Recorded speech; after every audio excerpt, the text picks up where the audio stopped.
Nalapdo sa ilang bahagi ng katawan ng isang lalaki sa Maynila matapos siyang silaban umano ng kanyang kainuman. Ang suspect tinangkapang pumasok sa bahay kung saan nangungupahan ang biktima.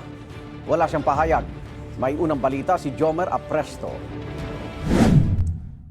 Kuha ito ng CCTV sa isang gusali sa Malate, Maynila gabi noong April 18. Kita ang isang lalaki na nagtangkang pumasok sa isang bahay. Hinarang at hindi siya pinayagan ng dalawang lalaki hanggang nauwi ito sa pananakit. Dalawang residente roon ang tumulong sa lalaking ginulpi.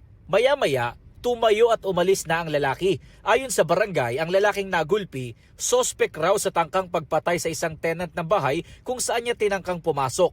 Ang pumigil sa lalaking makapasok, landlord umano ng bahay at kanyang anak. Kinabukasan, nagpunta raw sa pulis ang lalaking binugbog. Na ang kwento niya is binugbog siya doon sa lugar ng Barangay 738. Hindi naman siya magrereklamo. Ang gusto niya lang makuha yung documents and cellphone niya. Sa investigasyon ng pulis, ilang oras bago ang tangkang pagpasok, naikipag-inuman pa ang lalaking nabugbog sa isang tenant sa rooftop ng bahay. Nagkaalitan daw ang dalawa at tinangka umano niyang sunugin ang kainuman.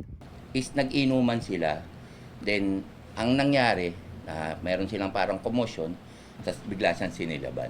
Dito sa rooftop nag-inuman ang biktima at sospek. Dito sa mismong duyan nakahiga noon ng biktima nang bigla siyang binuhusan ng alkohol ng sospek at saka sinilaban bago tumakas. Mabutit may banyo sa rooftop kaya agad na nakapagbuhos ng tubig ang tenant na sinilaban umano saka nagsumbong sa kanyang landlord. Nakuhanan pa sa CCTV ang paglabas sa eskinita ng biktima bago dinala sa pagamutan. Nagtamo siya ng lapno sa iba't ibang bahagi ng katawan at patuloy na nagpapagaling sa ospital. Iniinda naman ng landlord ang pamamaga ng panga at pananakit ng katawan mula sa dalawang lalaking nakialam umano at tumulong sa lalaking ayaw nilang papasukin. Desidido raw siyang sampahan sila ng reklamo. Binatan ako.